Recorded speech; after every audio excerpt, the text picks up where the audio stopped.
Assalamualaikum dan salam sejahtera. Calon bebas pilihan raya kecil penanti Aminah Abdullah menjerat sahabatnya sendiri dengan merakam perbualan peribadi antara beliau dengan mereka untuk dijadikan senjata politik bagi memfitnah Parti Keadilan Rakyat. Pengarah pilihan raya Saifuddin Nasution menegaskan PKR tidak pernah menawar imbuhan kepada Aminah sebagaimana yang didakwa oleh calon itu.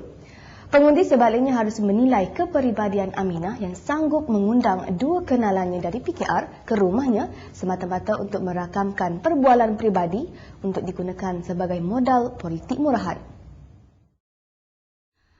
Pengarah pilihan raya PKR Saifuddin Nasution berkata Aminah bekas pemimpin PKR di Pulau Pinang mempunyai hubungan baik dengan dua ahli berkenaan.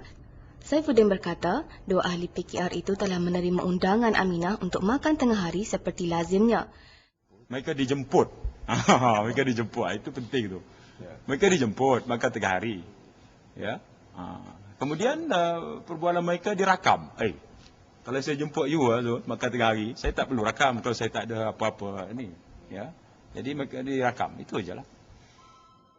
Saifuddin berkata Aminah jelas bertindak tidak ikhlas terhadap dua rakannya itu semata-mata untuk memfitnah PKR. Saifuddin sekali lagi menegaskan bahawa PKR tidak pernah menawarkan sebarang imbuhan kepada Aminah dan segala perbualan yang dirujuk oleh calon bebas itu adalah bersifat pribadi antara beliau dan dua kenalannya itu. Aminah semalam mendakwa kononnya dua ahli PKR berkenaan dihantar oleh parti itu untuk menawarkan beliau pelbagai imbuhan bagi menarik diri daripada pilihan raya kecil penanti. Aminah turut mendakwa kononnya beliau ditawarkan jawatan timbalan Ketua Menteri 1 jika menang pilihan raya kecil itu. Anehnya hari ini Aminah berkata beliau sendiri sangsi dengan kredibiliti tawaran yang kononnya dibuat kepadanya. Tak kisah, kami tak kisah MPP ke, MPSP ke, TKM 1 ke, satu kerajaan. Tapi kami nak menegaskan di sini, kami tak percaya. Pemerhati politik berpendapat tidak masuk akal untuk PKR membuat tawaran seperti mana yang didakwa oleh Aminah kerana parti itu dalam keadaan selesa untuk mengekalkan kerusi penanti menerusi calonnya Dr. Mansur Osman. Tambahan pula Aminah tidak mempunyai sokongan akar umbi di penanti yang merupakan kubu kuat PKR dan Pakatan Rakyat. Saifuddin berkata, PKR akan membuat kenyataan yang lebih menyeluruh selepas peguam PKR selesai meneliti rakaman audio perbualan 3 jam antara Aminah dan dua kenalannya itu. Parti itu juga akan menunggu Suruhanjaya Pencegahan Rasuah Malaysia menyelesaikan siasatan bersabit tuduhan Aminah itu. Ya, sebab kenyataan semalam itu menyebut tentang tawaran-tawaran jawatan dan sejumlah wang.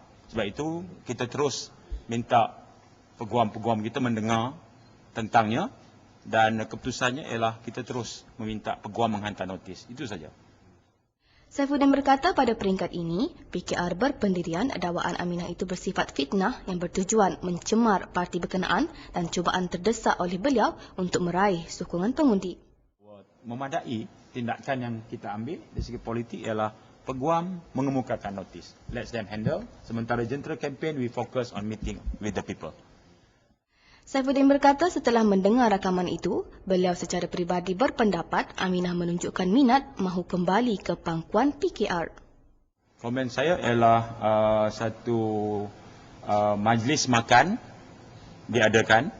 Occasionnya mungkin sedang makan. Sebab saya dengar dia cakap tentang makan-makan.